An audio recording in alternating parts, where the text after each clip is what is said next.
Hello everyone, welcome back to my channel. मैं मीनाक्षी आप सबका अपने चैनल में स्वागत करती हूँ। दोस्तों, आज का हमारा वीडियो वैशाख मास के ऊपर, क्योंकि आप सब तो जानते ही हैं कल थी हनुमान जयंती पूर्णिमा, जो कि चैत्र की समाप्ति हो गई। आज से हमारे वैशाख का महीना चालू हो गया। इसमें बहुत ढेर सारी मान्यताएं हैं जो कि मैं आज आप लोगों को बताना चाहती हूँ।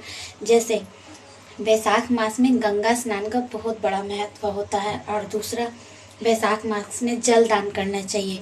तीसरा, वैशाख मास में सूर्योदय से पहले उठ के नहाना चाहिए। अगर आपके घर आप गंगा स्नान नहीं कर सकते तो पानी में एक ढक्कन गंगा जल डाल के भी स्नान कर सकते हैं और अपने इष्ट देवताओं की आराधना कर सकते हैं। और इस मास में तुलसी पूजन का बहुत ही महत्व है। सुबह उठ के आप स्नान करके अपने नित्य कर्म करने के बाद तुलसी में जरूर एक लोटा जल डालिए। और तुलसी और पीपल में सभी देवताओं का वास होता है। पीपल के वृक्ष में सभी देवताओं का वास होता है। तुलसी तो तुलसी माता है ही है। और तो इन दोनों को जल अर्पित और दिया जरूर जलाना चाहिए। सुबह जलाओ चाहे शाम को जलाओ, दोनों वृक्षों की पूजा अवश्य ही करनी चाहिए वैशाख मास में। और इस महीने में तेल शरीर में नहीं लगाना चाहिए। सरसों का मनाही है, ठीक है। तो सरसों का तेल आप इस मास वैशाख महीने में अपनी बॉडी में, हेयर में कतई ना लगाएं। इससे इष्टदेव नाराज होते हैं। अब चलिए, हो गया आज का ये वैशाख का टॉपिक। दूसरा, आज मैं आप लोग को वैशाख मास में गंगा स्नान की एक कहानी सुनाती हूँ। आइए चलते हैं कहानी की ओर, ठीक है। एक नगर में एक राजा रहते थे। उन्होंने पूरे नगर में घोषणा कर दी, वैशाख मास लगा है, गंगा जी में मेरे अलावा सबसे पहले कोई ना नहाए। और वहाँ पे 2 पहरेदार सुबह शाम रख दिए कि वो पहरेदार ये देखते थे कि कौन राजा से पहले कोई ना नहा दे। पर उसी पेड़ नदी के किनारे, गंगा जी की नदी के किनारे एक पेड़ था, उस पर एक बंदरिया रहती थी। और राजा ने ये भी घोषणा की थी, अगर मेरे से पहले कोई स्त्री स्नान करेगी, कोई भी स्त्री जाति होगी स्नान करेगी, तो मैं उससे विवाह कर लूँगा। फिर उसके बाद वो प्रतिदिन बंदरिया जो है राजा के नहाने से पहले ही नहा लेती थी, और कोई जान नहीं पाया। ऐसे चलता रहा। लास्ट वाले दिन सैनिकों ने देख लिया बंदरिया को और पकड़ के महल में लेकर आए और बोलने लगे, राजा जी हमें क्षमा कीजिए, आपसे पहले ये बंदरिया नहा लेती थी। तो अब फिर राजा ने तो प्रतिज्ञा करी थी कि जो भी स्त्री जाति मेरे से पहले स्नान करेगी, मैं उससे शादी कर लूँगा। राजा को इसके फलस्वरूप उससे शादी करनी पड़ी बंदरिया से। और राजा के पहले से ही 3 रानियाँ थी, उनकी कोई औलाद नहीं थी। फिर उसके बाद जो है बांदरी के भगवान के और चैत माह के चैत नहीं, वैशाख माह के स्नान के पुण्य स्वरूप बांदरी के गर्भ रह गया। अब रानियों को ये सुनते ही रानियाँ जो है तिलमिला उठी कि हमारे तो है नहीं, उसका ज़्यादा ही प्यार दुलार होने लगेगा राज्य में।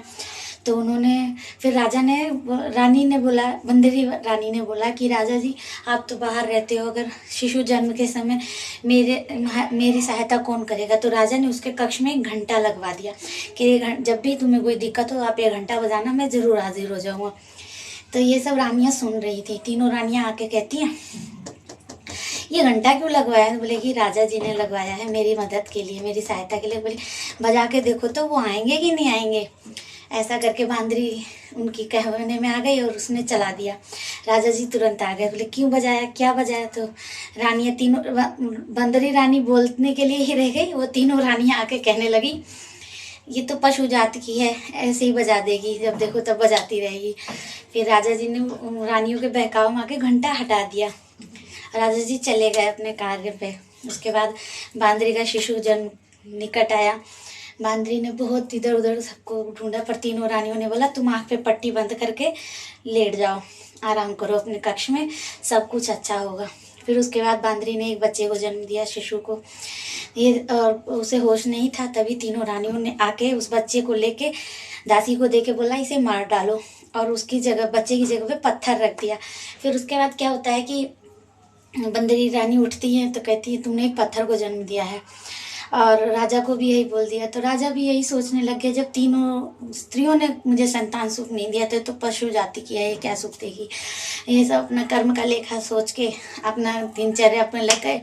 उधर दासी ने मारा नहीं बच्चे को, एक कुम्हार के गांव में ही एक कुम्हार के घर दे दिया, जो कि उनके औलाद नहीं थी। कुम्हार ने उसे भगवान का फल समझ के उन्हें पाला पोसा बड़ा किया। राजकुमार बड़ा होते गए कुछ न कुछ। फिर एक दिन राजकुमार ना मिट्टी के हाथी घोड़ा लेके नदी के किनारे बैठ के बोलता है, हे मेरे माटी के हाथी घोड़ा पानी पी, हे मेरे माटी के हाथी घोड़ा पानी पियो। वो ये सुन के राजमहल की दासियां जा रही थी तो कह रहे, हे मूर्ख बालक, कभी मिट्टी के हाथी घोड़ा भी पानी पीते हैं? तो उस बालक ने तपक से जवाब दिया, क्या कभी रानी के भी पत्थर होता है? इतना सुन के वो चौंक गई और दौड़े दौड़े राजमहल में गई और रानियों को बताया कि ऐसे ऐसे घटना। वो जान गई कि वो बांदरी का ही राजकुमार है। तो रानियों ने ना विष मिला के लड्डू दिया उस बालक को, जाओ खिला दो। वो दासियाँ आई खिलाने के लिए। तो लड़का जो है आते ही गुड़ और मेवे के लड्डू हो गए, खाया, उसको कुछ नहीं हुआ। फिर ये बात जाके उन्होंने राजमहल में बताई रानियों को। तो रानियों ने सोचा अब तो हमारा सब कुछ सबके सामने आ जाएगा, हम कैसे इस बालक को मार तो नहीं पाए। उसके बाद उन्होंने राजा को कान भर भर के कुम्हार और कुम्हारिन को देश निकाला दिलवा दिया। वो लोग चले गए, जंगल में रहने लगे। और एक दिन गणगौर पूजा का दिन आया तो वो बालक 108 घड़े बना के और एक पैक रख के और 108 गोलियां बना के बैठ गया एक बगीचे में जाके। और दूसरे गांव के साहूकार की लड़कियां आई हुई थी 3-4, वो उनको प्यास लग गई। उन्होंने बोला, हे बालक हमें पानी पिला दो। तो उसने बोला, मैं ये गोलियां खाते जाओ और मेरे चक्कर लगाते जाओ, तभी मैं पानी पिलाऊंगा। करती भी क्या, वो प्यास से व्याकुल थी। उन्होंने क्या किया, तीनों चारों लड़कियों ने गोलियां खानी स्टार्ट की और उसके चक्कर लगाने शुरू किए। खत्म हुआ और पानी दिया उस लड़के ने, राजकुमार ने। उन्होंने पानी पिया और फलस्वरूप उनके भी गर्भ ठहर गया। उसके बाद वो अपने घर गई। साहूकार शिकायत करने आया कुमार के घर, तुम्हारे लड़के ने छल से हमारी लड़कियों से विवाह कर लिया है। तो साहूकार ने, अब मेरी बेटियों से शादी करनी पड़ेगी। तो कुमार गरीब था, उसने बोला स्वीकार कर लीजिए साहूकार जी, हम तो बहुत गरीब हैं, क्या करें, निर्धन व्यक्ति हैं, आपको जैसा समझ में आए। तो फिर साहूकार ने उन्हें लड़के से अपनी चारों लड़कियों की शादी कर दी और घर ले आए। तो फिर उसको 108 नाती हुए, राजकुमार को 108 पुत्र की प्राप्ति हुई। और ये सुन के राजकुमार बहुत खुश हुआ और साहूकार बहुत ही ज़्यादा धनी था। फिर राजकुमार ने राजा के घर निमंत्रण भेजा, पुत्र का नामकरण करना था। तो राजा के घर बेटे ने, मतलब कुमार ने पाला था राजा का बेटा और बांदरी का, उसने निमंत्रण भेजा। इस पर राजा भी आए और तीनों रानियां भी आई, पर वो बांदरी नहीं दिख रही थी कहीं भी। इस पर राजकुमार पालकी लेके खुद गया और अपनी माँ को लेकर आया और सबसे ऊंचे सिंहासन पे बिठाया और अपनी सारी रानियों को बोला, इनके पैर छुए और एक एक सिक्के दो सोने के। उन चारों लड़कियों ने बांदरी रानी के पैर छुए, एक सोने के सिक्के दिए और अपना पुत्र उसको सौंपते गए। ऐसा करके 108 पुत्रों को बांदरी ने अपनी गोदी में लिया। और फिर ये देख के रानियां जल गई वो तीनों और फिर जाने लगी। राजा ने इसका कारण पूछा। उधर राजा को भी सब ज्ञात हो चुका था, दूसरे मतलब दासियों ने बता दिया था कि रानी ने बांदरी रानी के साथ ऐसा ऐसा किया था। तो राजा ने भी उन्हें नहीं रोका। उन्होंने ये कहा राजा से कि मेरा अपमान कर रहा है वो लड़का और बांदरी को ज़्यादा इज्जत दे रहा है। तो राजा ने भी कुछ नहीं कहा, बिना रोके टोके उन्हें बोला, उन्हें मतलब, और उसे सब पता चल गया था। उसने उनसे भी देश निकाला दे दिया, तीनों रानियों को देश से निकाल दिया। और अपने फिर मतलब लड़के ने बताया कि मैं आपका ही पुत्र हूँ, वो हमारी माता हैं, ये सब आपकी पुत्र वधू और पौत्र हैं।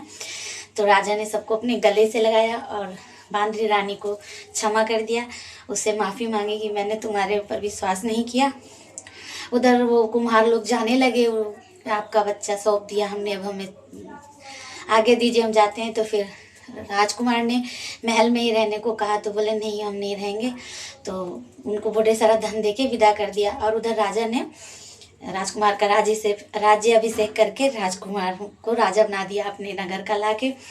और बांदरी तो थी राजमाता बन गई और उसके बाद सब कुछ खुशी खुशी रहने लगे। तो देखिए दोस्तों, वैशाख माह में गंगा स्नान करने के बाद एक बांदरी को राजपाट और राजकुमार जैसा बच्चा हुआ। तो सोचो, हम तो इंसान हैं, हमें अगर हम ऐसा करेंगे तो हमको तो भगवान बहुत पुण्य देगा और हमारी खुशियाँ दुगनी करेगा, हमारे घर में बरकत होगी, तरक्की आएगी और हमारे सारे काम आसान हो जाएंगे। इसलिए हमें भी गंगा स्नान करना चाहिए। अगर हम नहीं कर पाते तो घर में सबके गंगा जल होता है, एक ढक्कन बाल्टी में डाला, स्नान किया, वस्त्र पहने, पूजा स्थान में गए, 2 दीप ऊप जलाया, तो एक लोटा जल तुलसी में, एक लोटा जल पीपल के पेड़ में, एक दिया वहाँ पे, एक दिया वहाँ पे जला के हम भी अपनी मनोकामनाएं पूर्ण करा सकते हैं भगवान से। तो वैशाख माह की कहानी आप सबको कैसी लगी मुझे कमेंट में ज़रूर बताइएगा और मिलते हैं अगले वीडियो में। अगर मेरी वीडियो आपको अच्छी लगती हो लाइक शेयर एंड कमेंट कीजिए और अगर आप नए आ रहे हैं तो प्लीज़ मेरे चैनल को सब्सक्राइब कीजिए। दोस्तों मिलते हैं अगले वीडियो में, तब तक के लिए नमस्कार।